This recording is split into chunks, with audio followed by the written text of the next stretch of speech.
زه عباس جان بنګش تاسو ته مخاطب یم. دلته یو دوه کسان مو ته نن راغلل ایما سټوډیو ته، نو یو ریکویسټ یې دا وکړو چې ته یوه ویډیو جوړه کړه. د دوی یوه مسله دی، دا ما سره یو کس ناست دی، علي جانان کوم ځای والا یې؟ بغکی والا.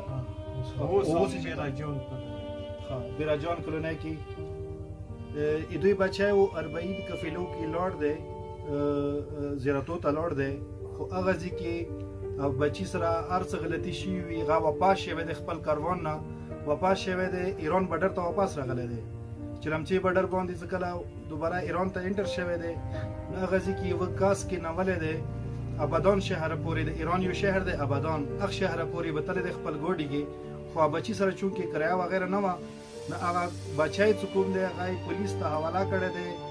یعنی بیا دوی چې کوم نمبر و بچی سره ایران نمبر و هغه باندې رابطه کړې دی، هغه یوه ایراني اوچات کړی دی. نو هغه سره خبرې شوي دي، هغه ورته ویلي دي چې ټیک دی بچی د دلته دی. پولیس والا ورته ویلي دي چې نمبر یې ما سره دی او دلته مو ستړی کې دی امانت. دغه سړي 15,000 پاکستانۍ کرایه جوړېږي د وړکي باندې، هغه دي چې ما ته پیسې راکړي د وړکي ورته حواله کړو. همداسې خبره ده. نو دوی اوس دغه ریکویسټ کوي ټوله زایرینو نه، خصوصا د کوم قفیلې سلران دي، هغوی نه دوی دا ریکویسټ کوي. وخت کې په سکرین باندې تاسو ته مو نمبر راواچوو چې هغه وړکي ایران نمبر دی، خو اوس فی الحال یو پولیس والا سره دی، ایراني پولیس والا سره دی. همدا شی دی.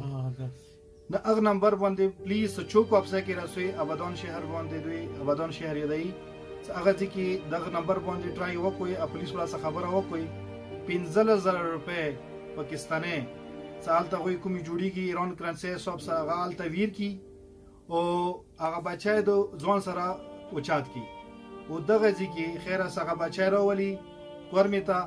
دغه ځای کې به هغه خبره شکریې سره ډېر زیات خبره دعاوانو سره هغه خپلې پیسې یادوي چې موږ به ورته حواله کړو، سره څه کرایه وغیره کېږي هغه بیا ورته حواله کړو. همداسې دی.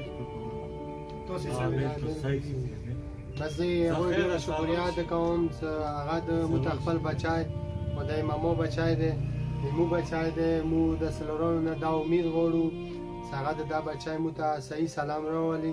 نوره مو څومره شکریه ادا کوو، څومره پیسې څه مو دلته بای هینډ ورکوو، هېڅ مشکله نه ده. وسلام. سلام علیکم.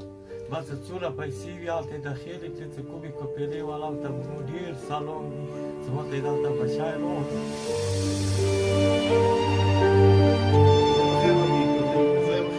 خدای به خیر وکړي انشاءالله.